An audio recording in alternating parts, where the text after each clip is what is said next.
नमस्कार मित्रांनो, GM story teller या यूट्यूब चॅनलवर तुमचे पुन्हा एकदा स्वागत आहे. अरुण लिमये सरांनी पाठवलेल्या अनुभवातील हा भाग दुसरा. पहिला भाग जर तुम्ही ऐकला नसेल तर पहिल्या भागाची लिंक वरती आय बटनवर दिलेली आहे.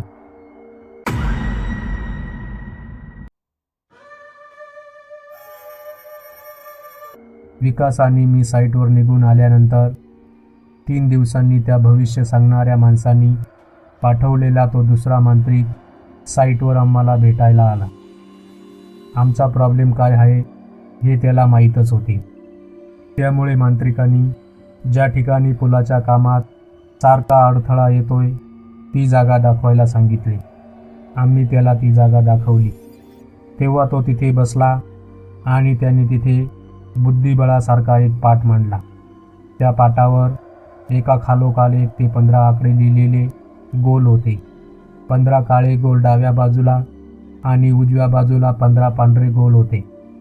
त्या पाटावर त्याने डोळे मिटून मंत्र म्हणत एक छोटे त्रिकोणी हात टाकले. असे त्याने डोळे मिटून 3 वेळा केले. पण प्रत्येक वेळी ते हाड काळ्या गोलात जिथे 5 आकडा लिहिला होता तिथे जाऊन पडत होते. त्यानंतर मांत्रिकांनी डोळे उघडले आणि आम्हाला म्हणाला, कृष्ण पक्षातील पंचमीला त्या मुलीची तुटलेली बोटे शोधण्यासाठी आपल्याला पूजा करावी लागेल. ती पूजा करत असताना तिथे फक्त 5 लोक पाहिजेत, दुसरे तिथे कोणी नको. आम्ही ठीक आहे असे म्हणत त्याला पूजा करण्यासाठी पैसे दिले. ठरलेल्या तिथीला तो येऊन पूजा करणार होता. तो गेल्यावर संध्याकाळी विकास माझ्याकडे आला आणि त्यांनी केलेले प्लॅनिंग मला सांगितले.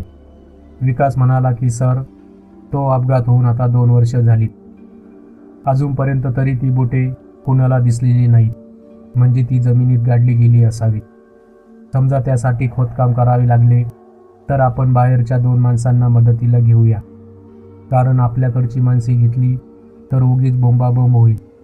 तुम्ही फक्त तुमची गाडी द्या, मी त्या लोकांना कल्पना देऊन सगळी तयारी करतो. आपण त्यांना मागतील तेवढे पैसे देऊ आणि बोटी सापडली की अजून जास्तीचे पैसे देऊया. मीही विकासला त्या माणसांना आणण्यासाठी माझी गाडी देण्याचे कबूल केले. त्यानंतर विकासने मला दुसरा प्लॅन सांगितला. आपण त्या दिवशी संध्याकाळी लवकर काम थांबू आणि तुमचा वाढदिवस आहे असे सांगून सगळ्यांना दारू आणि मटणाची पार्टी देऊ. म्हणजे कामावरील सगळे कामगार लवकर झोपून जातील. त्यामुळे आपण काय करणार आहोत हे कुणालाही समजणार नाही. ठरलेल्या 2 दिवस आधी खोदकामासाठी विकासने 2 माणसे ठरवली. पूजेच्या दिवशी विकासने संध्याकाळी सगळ्यांना बोलावून आज सरांचा वाढदिवस आहे म्हणून ते आपल्याला पार्टी देणार आहेत असे सांगितल्यावर सगळ्यांनी जोरात जल्लोषच केला. कधी नव्हे ते साईटवर पहिल्यांदा अशी पार्टी होणार होती. साईटवरच्या लोकांनी भरपूर दारू पिऊन मटण खाल्ले. पार्टी चालू असताना विकास माझी गाडी घेऊन गेला. काही वेळाने साईटवरचे सगळे लोक झोपी गेले. विकास त्या 2 माणसांना घेऊन आला. त्यांच्याकडे कुदळ, फावडे, घमेले पार होते. मांत्रिक त्याच्या मोटरसायकलवरून रात्री 12 वाजता आला. आम्ही सगळे साईटवरची लोक झोपलेली आहेत ना याची पुन्हा खात्री करून घेतली. पुलाच्या खाली मांत्रिकांनी पूजेची तयारी सुरू केली. हातपाय धुवून घेतल्यावर मंत्र म्हणत त्यांनी त्याच्या अंगावर काळे कपडे परिधान केले. नंतर राखेने मोठा त्रिकोण काढला आणि आम्हाला म्हणाला की पूजा संपायला किती वेळ लागेल सांगता येत नाही. तुम्हाला पाणी प्यायचे असेल किंवा इतर काही विधी करायचे असेल तर ते आत्ताच करून घ्या. एकदा का तुम्ही या त्रिकोणात गेलात की मी सांगत नाही तोपर्यंत तुम्ही बाहेर यायचे नाही. आम्ही चौघे आवरून त्या त्रिकोणात जाऊन बसलो. विकासने रात्रीचे चांगले दिसावे म्हणून त्याच्याबरोबर 4 मोठे टॉर्च घेतले होते. मांत्रिकांनी त्याच्या हाताला जखम करून घेतली आणि मंत्र म्हणत रक्ताने त्याच्या आणि आमच्या कपाळाला टिळा लावून आमच्यावर तांदूळ आणि फुले टाकून बाहेर तिन्ही कोपऱ्यावर ऊत पेटवला आणि आम्हाला आत बसायला सांगितले. मांत्रिक आम्हाला म्हणाला की घाबरायचे काही कारण नाही. जे काय दिसतंय ते बघत राहा. फारच भीती वाटली तर इकडे पाठ करून बसा किंवा डोळे मिटा. काही झाले तरी तुम्ही या त्रिकोणाच्या बाहेर यायचे नाही. नंतर त्यांनी पिशवीतून एक कातडे काढून त्यावर तो बसला. धुनी पेटून मोर पिसाऱ्याचा एक झुपका, काही रक्ताळलेले कपडे, एक कवटी, 2 मोठी हाडे, दहीभात, गुलाल असे बरेच काही सामान त्यांनी आणलेले होते. ते त्यांनी बाहेर काढले. तो मंत्र म्हणत रक्ताळलेल्या कपड्यावर ती कवटी ठेवून त्या कवटीत दहीभात भरला. कवटीच्या कपाळाला आणि त्या 2 हाडांना रक्त, गुलाल आणि काळा टिळा लावला. नंतर एका हाताने ते मोठे हाड घेऊन त्या कवटीभोवती उलट्या दिशेने फिरवत बोलला, बोल, कुठे आहे दाखव. तेव्हा त्या कवटीच्या डोळ्यातून लाल किरण बाहेर पडताना दिसले. तशी ती हाडे क्रॉस होऊन ती कवटी आपोआप त्याच्यावर गेली. नंतर ते सगळं हळूहळू पुढे पुढे सरकत जात पुलाच्या एका कॉलमकडे काहीसे थांबून एक वळसा घातला आणि एका जागेवर ते सगळे हवेत उडू लागले. हे सगळे होत असताना तिथे अतिशय घाणेरडा वास येऊ लागला. मला तर उलटी होती की काय असे वाटू लागले.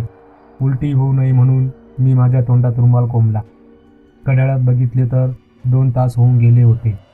तो मांत्रिक त्या कवटीकडे गेला आणि म्हणाला, बोल, इथं कुठं आहे दाखव. असं म्हटल्यावर कवटी सगट ती 2 हाडे एका जागेवर विचित्र नाचून थांबली. नंतर त्या मांत्रिकांनी आम्हाला बाहेर यायला सांगितले. ती कवटी जिथे थांबली होती त्याच्यासमोर खोदकाम करायला सांगितले. 7 ते 8 फूट खोदकाम केल्यावर निळ्या रंगाच्या साडीचा एक जीर्ण तुकडा आणि बोटांची हाडे दिसली. तेव्हा तो मांत्रिक स्वतः खड्ड्यात उतरला आणि ते बाहेर घेऊन आला. ते सगळे त्यांनी पाण्याने धुतले. त्याच्या हातात त्यांनी ती बोटांची हाडे इकडे तिकडे वर खाली करून दाखवली. दोन्ही बोटात सोन्याच्या अंगठ्या होत्या. एका अंगठीत पाचू आणि दुसऱ्या अंगठीमध्ये हिरा होता. दोन्ही खडे चांगले चमकत होते. पण मला हे समजत नव्हते की अंगठी बोटामध्ये बसते. इथे बोटाचे मांस नसतानाही त्या अंगठ्या बोटाच्या हाडावर तशाच कशा काय होत्या. मंत्रिकांनी ती बोटाची हाडे इकडे तिकडे हलवताना त्या अंगठ्या पडल्या कशा नाहीत. दुसरे असे की तुटलेल्या दोन्ही बोटांची हाडे एकत्र कशी काय होती. सगळं विचित्र वाटत होतं. मांत्रिक आमच्याकडे बघत गूढ हसला आणि म्हणाला, आता आपण हिला कायमचे मुक्त करू असे म्हणत त्याने धुनी पेटवली आणि तेल, अत्तर, हळद, कुंकू, बुक्का, फुले वाहून धुनीमध्ये चंदनाच्या लाकडाची साले पेटवली. मंत्र म्हणत त्याने तो साडीचा तुकडा आणि ती 2 बोटांची हाडे आमच्या देखत त्यात टाकली. काही वेळाने प्रेत जाळताना शेवटी कवटी कशी फुटते तसा जोरात आवाज झाला. तेव्हा मी ज्या बाईचा आवाज स्वप्नात ऐकला होता अगदी तसाच आवाज मला आणि फक्त मांत्रिकाला आला. बायका खुश झाल्या की आनंदाने हसतात तसे हसलेल्या आवाजात मी मुक्त झाले असे म्हणत तो पसरलेला धूर एकत्र येऊन गोल गोल फिरत दूर गेला. आम्ही तो खड्डा पुन्हा भरून घेतला. पुलाखाली वाहते पाणी होते. तिथे मांत्रिकाने ती राख टाकून दिली. आम्ही सगळ्यांनी हातपाय धुवून डोक्याला पाणी लावले. वरती येऊन मी मांत्रिकाचे आणि त्या आलेल्या 2 माणसांचे आभार मानून त्यांना पैसे दिले. मांत्रिक म्हणाला की ती बाई आता मुक्त झाली आहे. दुसऱ्या दिवशी मी पूर्ण दिवसभर आराम केला. दुपारी मी ऑफिसमध्ये आल्यावर मला एक सुपरवायझर येऊन म्हणाला की सर, पुलाखाली कोणीतरी खोदकाम केले आहे, काय करू. तेव्हा मी विकासला म्हणालो की विकास, तू सगळी कामे सोड आणि तू स्वतः जाऊन बघ. काही सिरियस असेल तर मला लगेच बोलव. विकास माझ्याकडे बघून हसला आणि त्याच्याबरोबर गेला. दिवस संपला तरी पुढे कोणीही काही त्याबद्दल बोलले नाही. म्हणजे तो विषय तिथेच संपला. त्यानंतर बरोबर 13व्या दिवशी मला पुन्हा स्वप्न पडले. त्यात तीच बाई मला हसून म्हणाली की तू मला मुक्ती दिलीस, आता मला तुझे काम करायला हवे. मी सांगते तसे कर. ती मला दिसत नव्हती पण समोरून मला तिचा आवाज येत होता. म्हणजे ती माझ्यासमोर असणार हे मला समजले. चल माझ्याबरोबर असे तिने म्हटल्यावर मी बाहेर पडलो. तिच्या आवाजानुसार मी चालत चालत पुलाच्या दुसऱ्या टोकाला गेलो जिथे पुलाचे बांधकाम संपणार होते. ती म्हणाली की तुमच्या पुलाचे काम इथे संपणार आहे. खरंच पुलाचे काम तिथे संपणार होते. तिथे फक्त पाया घेतला होता. बाकीचे कोणतेही काम केलेले नव्हते. ती म्हणाली की हा पाया जो घेतला आहे तो चुकीचा आहे. इकडे ये म्हणत मला तिने अजून 10 फूट बाजूला नेत पुलाचा पाया इथे घे आणि पुलाचे बांधकाम इथून सुरू करून पलीकडे संपव. हे काम तू कोणत्याही बुधवारी सुरू कर. कोणताही अडथळा येणार नाही. काम लवकर संपेल. मी तिला विचारले की हे कशासाठी. तेव्हा ती म्हणाली की मी सांगते तेवढे कर. तुला हे काम लवकर संपवून दिल्लीला जायचे आहे ना. मी हो म्हणालो. बराच वेळ घेतला तुझा. तू आता जा, माझेही काम झाले. असे म्हणत गुड बाय म्हणाली. तेव्हा एक अतिशय थंड हवेचा झोत माझ्या अंगावरून जाताना मला फार सुगंधित वास आला. माझ्या अंगावर काटा आला. मी खडबडून जागा झालो. दुसऱ्या दिवशी हे सगळे मी विकासला सांगितले. तसे तो मला म्हणाला की सर, त्या आसरेनी जसे सांगितले गेले आहे तसे करूया. मी म्हणालो की अरे लोक काय म्हणतील. तेव्हा विकास म्हणाला की सर, तुम्ही प्रोजेक्ट इन्चार्ज आहात. कोणी काही म्हणाले तर सांगायचे की वरून तशी ऑर्डर आली आहे. त्याचे उत्तर ऐकून मी हसलो. त्याला मी विचारले की ही आसरा काय भानगड आहे. तेव्हा विकास म्हणाला की सर, स्वप्नात तुमच्याशी जी बोलत होती ती आसरा म्हणजे अप्सरा. कारण ती जाताना तुम्हाला सुगंधित वास आला. दुसरे कुठले भूत असते तर घाण वास आला असता. नंतर विकास म्हणाला की सर, तुम्ही नशीबवान आहेत म्हणून तुम्हाला ती भेटली. तिने तुम्हाला हवे असलेल्या मुलीचे किंवा बाईचे रूप घेऊन तुम्हाला हवे ते सुख कधी, केव्हाही आणि कुठेही दिले असते. पैशाला काही कमी पडून दिले नसते.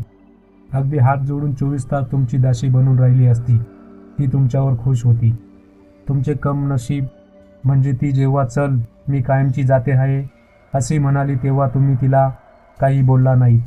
तिने थोडा वेळ वाट बघितली. त्यावेळी तुम्ही तिला तू मला आवडली आहेस, तू थांब असे म्हणायला हवे होते. ती तुमच्यासाठी थांबली असती. ही तुमची चूक झाली. हे तुमचे कम नशीब असो. दुसऱ्या दिवसापासून मी जसे सांगितले तसे पुलाच्या दुसऱ्या टोकाकडून काम सुरू झाले. कुणी काही विचारले नाही. आणि काय गंमत, त्या दिवसापासून प्रोजेक्टवर काम करणाऱ्या सगळ्या कामगारांच्या अंगात उत्साह आलेला दिसला. पुढच्या 2 महिन्यात कोणतीही आडकाठी न येता तो प्रोजेक्ट पूर्ण झाला. डायरेक्टर आणि दाससाहेबांनी त्या पुलाचे दोन्ही बाजूंनी उद्घाटन केले. त्या दिवशी सगळ्या टीमची फुल पार्टी झाली. मलाही बढती मिळाली. दाससाहेबांना सांगून मी विकासचे प्रमोशन करून घेतले. ज्या देवळात आम्हाला कौल मिळाला तिथे मी स्वतः भरघोस मदत केली. त्या मांत्रिकाच्या घरी मी एकटाच जाऊन त्याला आणि खोदकाम केलेल्या लोकांना भरपूर पैसे दिले. फक्त मनात एक खंत लागली की त्या दिवशी भेटलेला तो भविष्य सांगणारा पुन्हा कधी भेटला नाही. खरा प्रोजेक्टचा हिरो विकास होता. त्याच्यामुळे हे सर्व झाले होते. तो नसता तर मला एकट्याला एवढे हे शक्य नव्हते. दुसऱ्या दिवशी मी जबलपूरवरून दिल्लीला जाणार होतो. सगळं आनंदी वातावरण होते. मीही थोडी दारू घेतली होती. बराच उशीर झाल्याने मी बेडवर अंग टाकले. झोपी जात असताना तेव्हा मला बघतो तर ते गाणे मला माझ्या कपाटातून ऐकू येत होते. म्हणून मी उठून कपाट उघडले. तेव्हा माझ्या पायावर माझा जुना रेडिओ पडला. तो मी उचलला तेव्हा तो मला गरम लागला. हा बंद रेडिओ गरम कसा काय झाला म्हणून मी मागे बघितले तर बॅटरीचे हाऊजिंग उघडे होते. त्यात बॅटरी नव्हती. तेव्हा मला विकासनी म्हटलेले ती आसरा होती हे शब्द आठवले. माझ्या डोळ्यातून टचकन पाणी येऊन गेले. कारण जिच्यामुळे हा प्रोजेक्ट पूर्ण झाला त्या हिरोईनला मी विसरलो होतो. मी तसेच रडत तिची आठवण काढत डोक्यावरून पांघरून घेऊन झोपी गेलो. दुसऱ्या दिवशी पुलावरून इकडून तिकडून रडत 2 फेऱ्या मारल्या आणि दिल्लीला गेलो. तिची आठवण सारखी येत होती. पुढचे 2 महिने मी फार उत्साही आणि आनंदित होतो. का हे तुम्हाला समजले असेलच. तर मित्रांनो, हा होता माझ्यासोबत घडलेला भयानक अनुभव. या अनुभवातील काही रहस्य आपण 3ऱ्या भागात बघणार आहोत. तर माझा अनुभव तुम्हाला कसा वाटला ते कमेंट करून नक्की सांगा. धन्यवाद.